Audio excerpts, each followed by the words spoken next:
true story.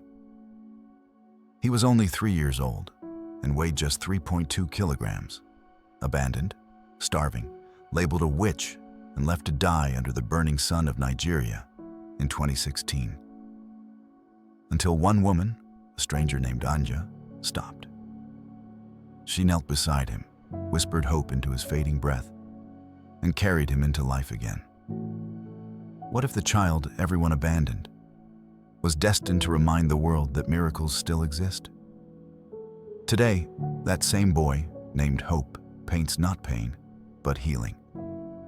They now call him the little Picasso, a child once forgotten, now coloring the world with grace. Do you believe love can still rewrite destiny? Share your thoughts below, and together, let's spread God's light to the world. The air over southern Nigeria shimmered in the heat. Dust hung above the earth like smoke, coating the narrow clay road where silence had long replaced laughter. Houses of mud and rusted tin crouched under the sun, and between them wandered a boy. No taller than the wheel of a bicycle, naked, bones tracing sharp lines beneath skin that had forgotten the warmth of touch. He was 3 years old, yet his body weighed barely 3.2 kilograms, less than a healthy newborn. His head appeared too large for his fragile neck. His limbs were thin as dried reeds, his belly distended from hunger and parasites. Each step was a tremor of survival. His ribs pressed through the skin like a map of every breath he had fought to take. Flies clung to the corners of his eyes, and the skin of his lips had cracked into deep, painful lines. He no longer cried, his voice had burned out long ago. The villagers called him a witch. They believed his misfortune was contagious, that his existence itself cursed the crops and brought fever to their homes. For months, they had watched him drift through the alleys like a shadow they could not bear to claim. No one touched him. No one dared speak his name. At night, he slept curled beside abandoned cooking fires, shivering against the hard earth, dreaming, if he still could, of hands that might hold him again. It was on one such afternoon that Anja Ringgren Loven appeared. A tall Danish woman with sunburnt skin and tired blue eyes, she had come to Nigeria with her husband, David Emmanuel Umem, leading a small humanitarian team to rescue children accused of witchcraft. Her white linen shirt was stained with red dust, and exhaustion traced faint lines at the corners of her mouth.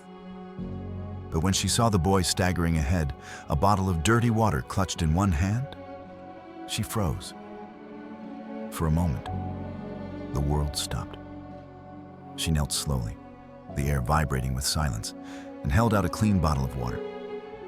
The boy hesitated. His eyes, dark, wide, and unfocused, searched her face as if unsure she was real.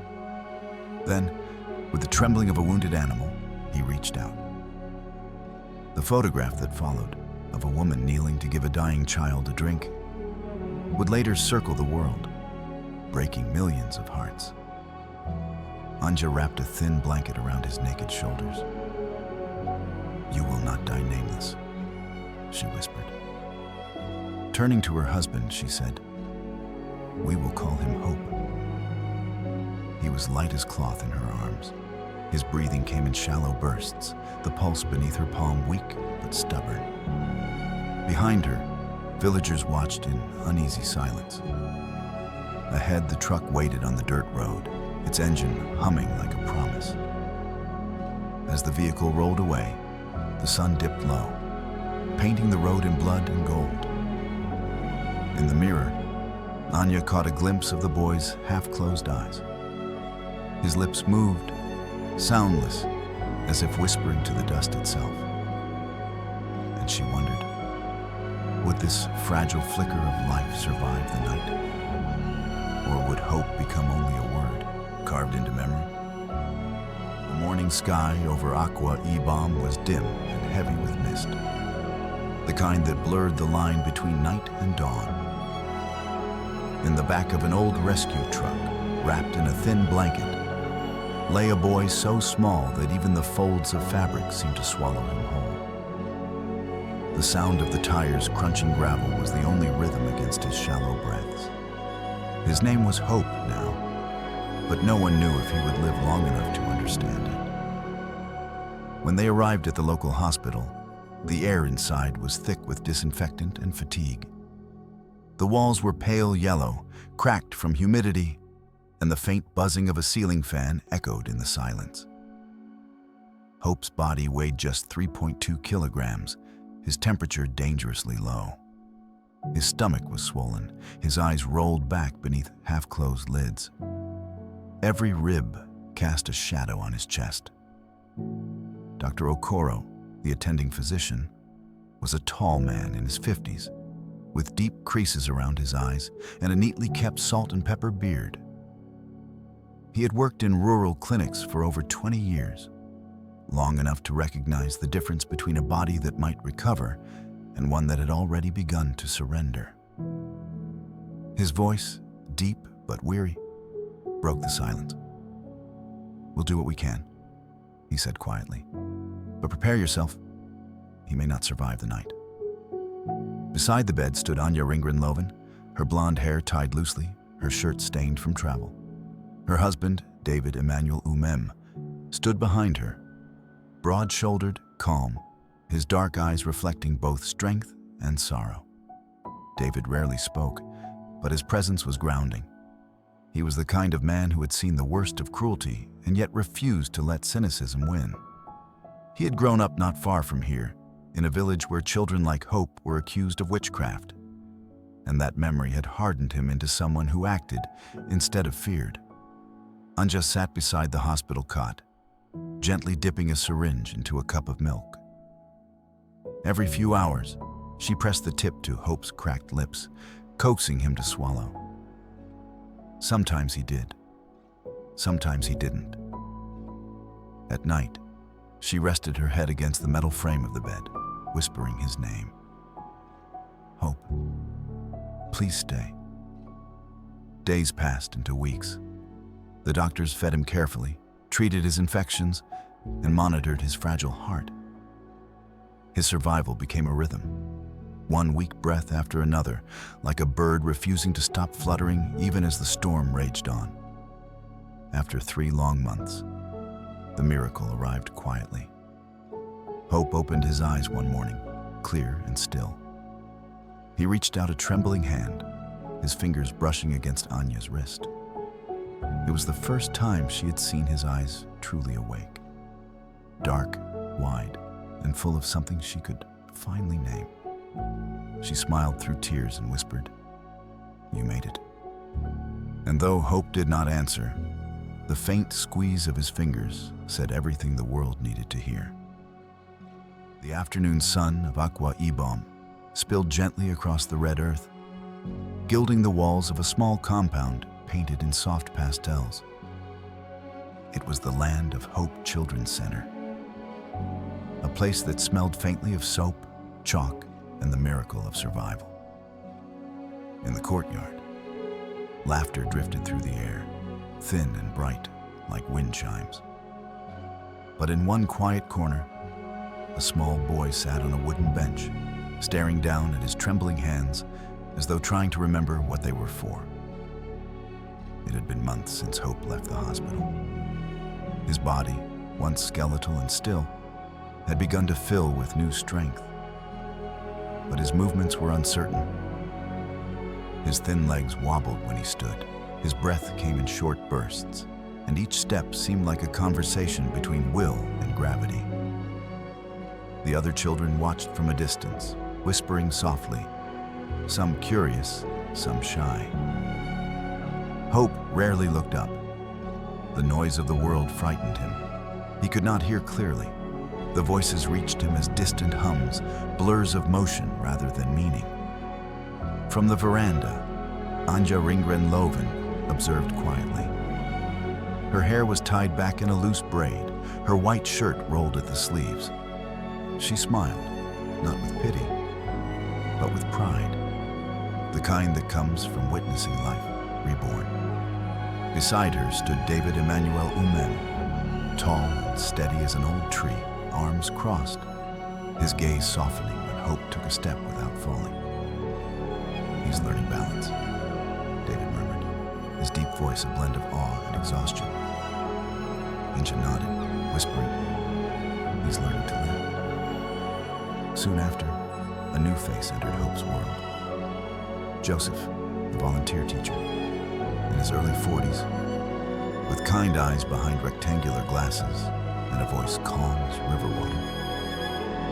He had the gift of patience.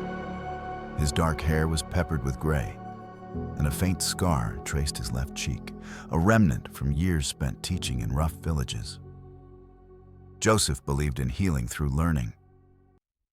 When he first approached Hope, he carried a small slate board, colored chalks, and a simple phrase written in bold, "You can speak with color."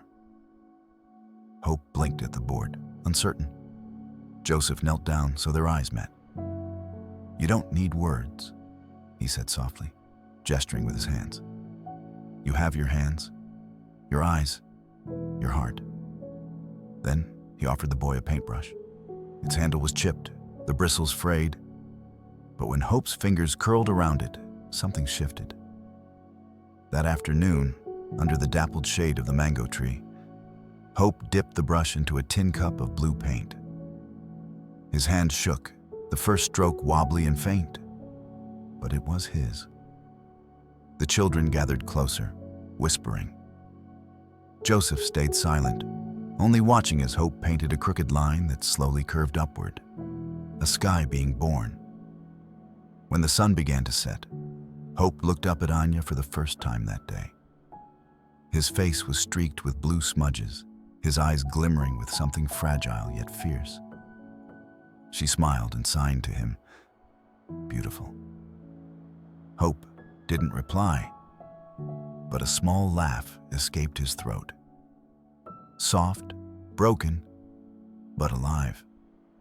For the first time, the boy who once had no voice was learning to speak again, through color.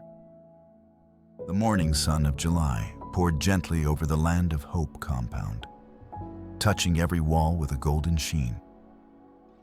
The acacia trees swayed lazily, scattering shadows over children in crisp uniforms who laughed and chased one another through the courtyard. A banner stretched across the gate, read in bold, cheerful letters, "Graduation Day." At the far end of the yard, Hope stood before a small mirror, fastening the collar of his white shirt with careful, trembling fingers. His navy shorts hung slightly loose, a reminder of how small he still was, though his shoulders had grown stronger over the years. His skin, once dull and dry, now glowed warm brown under the sun. On his head sat a golden graduation cap that glimmered when he tilted it.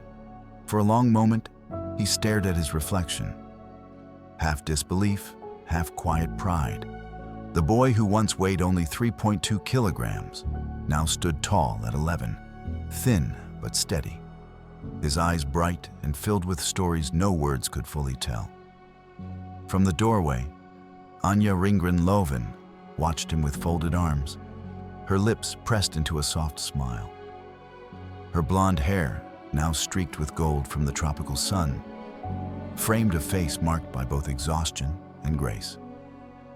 9 years of nurturing nearly 100 children had carved gentle lines at the corners of her eyes.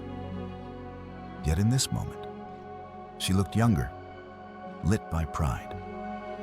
Behind her, David Emmanuel Umem, tall and broad-shouldered, leaned against the doorframe, his quiet presence anchoring her. He carried the calm of a man who had learned to let faith outlast fear. In his left hand, Hope held a small sketchbook, its pages smudged with blue, red, and yellow fingerprints. The language he used to speak. He could not hear the clamor of the courtyard, but he felt its rhythm, the vibration of feet running, the ripple of laughter through the floorboards. A few of the younger children tugged his sleeve, signing, "You look smart." He smiled back, responding in the graceful movements Joseph had taught him years ago. When the ceremony began, the crowd gathered under the shade of a mango tree.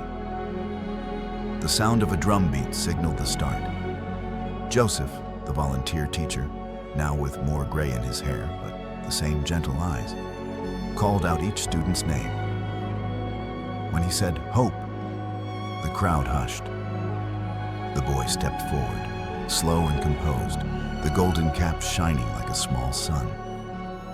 Anja pressed her hand over her heart, her throat tightening as she whispered, "You did it, my son." Hope reached the stage, and Joseph placed a certificate in his hand. Beneath it was a medal, engraved not with first in class, but for courage and heart.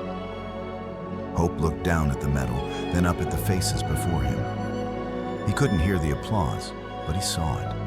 Hands clapping, smiles blooming, children cheering.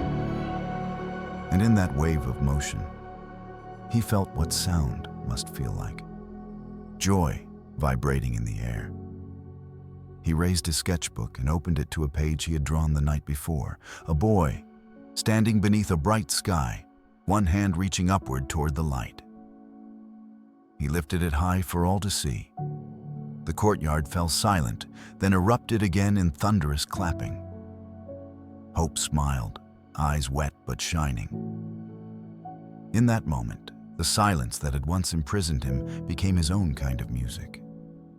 Sinfals, the rains had come to Aqua Ibom. Fat drops drummed softly on the tin roofs of Land of Hope, turning the courtyard into a mirror that shimmered with every ripple. Children ran barefoot through puddles, shrieking in delight, their laughter carrying through the misty air. Inside the art room, paint-stained, sun-warmed, and alive with color. Hope sat by the window, brush in hand, eyes distant, but full of purpose. He was 12 now, tall for his age, with slender arms and long, graceful fingers that moved like they were born to hold a brush. His dark hair fell across his forehead, and a thin scar traced the curve of his jaw, a reminder of the life he had survived. Hope still could not hear much. Silence was the ocean he lived in. But where sound ended, color began. The walls around him were filled with his work. Paintings of children playing under mango trees, of Anja smiling beside a sunburst sky, of himself standing barefoot in a field of blue. He had painted stories of the past, too. The road of dust where he had once fallen, the woman who knelt with water in her hand. But now, his art spoke not of pain, but of gratitude. Across the room, Joseph, his teacher, older now with silvered hair and soft wrinkles around his eyes, watched quietly. He no longer corrected Hope's technique. There was nothing to fix. What Hope painted, he painted from the soul. Joseph had always believed that art was prayer without words, and Hope was proving him right. Outside, Anja Ringgren Loven and David Emmanuel Umem stood by the doorway, looking in. David's arms were crossed, his expression quiet pride. Anya's eyes shimmered with tears she didn't try to hide. "He paints like he's speaking to God," she whispered. David nodded. "Maybe he is." Hope dipped his brush into red paint. On a new canvas, he began to sketch a figure of a small child, frail, barefoot, standing in the rain. Around that child, painted hands, many hands, reaching out, not to harm, but to lift. Each hand was a different color, brown, white, black, gold. When the painting was done, Hope stepped back. His heart thudded with something wordless, a kind of release. He turned toward Anja and smiled. She signed, "It's beautiful." "What is it called?" Hope thought for a moment, then wrote slowly on the corner of the canvas, "Because you believed." Later that evening, as rain tapped against the window, Anja posted a photo of the painting online. Her caption read, "He was once called a witch, but now they call him Little Picasso." Hope doesn't just paint pictures, he paints miracles. Under the soft glow of the lamplight, Hope kept painting, his strokes gentle and certain. The world outside was dark, but his canvas blazed with color. Proof that even in silence, a child's soul could sing. The evening sky over Aqua Ibom glowed like molten gold, fading into violet as the sun sank beyond the palm trees. The air was warm and heavy, carrying the scent of rain-soaked earth and distant cooking fires. Inside the art room of Land of Hope, the light was softer now. Lamps flickered against walls covered in paintings that told a story too large for words. At a long wooden table sat Hope, now 12, his once fragile frame filling out, his movements calm and deliberate. Around him clustered half a dozen younger children, new arrivals, each carrying the quiet ache of abandonment. One girl, barely 6, had a burn scar curling across her shoulder. A boy with hollow eyes clutched a stick as though afraid someone would take it away. None spoke much. Their silence was familiar, like the hush of ghosts who had forgotten how to exist. Hope dipped his brush into yellow paint and began to move it slowly across a canvas. The children watched, their eyes following every stroke. Then, setting the brush down, he signed, "Your turn." The little girl hesitated, then reached for a color, blue. Her hand shook as she smeared it beside his yellow, and for the first time, a faint smile crossed her face. One by one, the others followed, red, green, purple, brown, filling the canvas until it burst into a storm of color. Hope nodded and signed again. "See? Together, we make light." From the doorway, Anja Ringgren Loven stood watching, her heart swelling. Her hair was pinned up, strands of gold catching the glow. Years of hardship had made her weary, but in that moment, she looked radiant, like someone seeing a prayer answered. Beside her, David Emmanuel Umem leaned quietly against the wall, his deep eyes soft with emotion. "He's teaching now," he said, "like you always dreamed." Anja smiled through tears. "No," she whispered. "He's doing more. He's giving them what I could never give. Silence that heals." The room filled with the soft sounds of brushes, tapping glass jars, small laughs, and the rustle of paper. Hope moved among the children, correcting a hand here, guiding a stroke there. He no longer painted for himself. He painted so they could find themselves. As night deepened, the lights flickered. Hope stood before the finished mural, an explosion of color shaped into a sunrise. Above it, he wrote carefully in bold strokes, "Land of Hope, where colors become light." Anja stepped forward, resting her hand on his shoulder.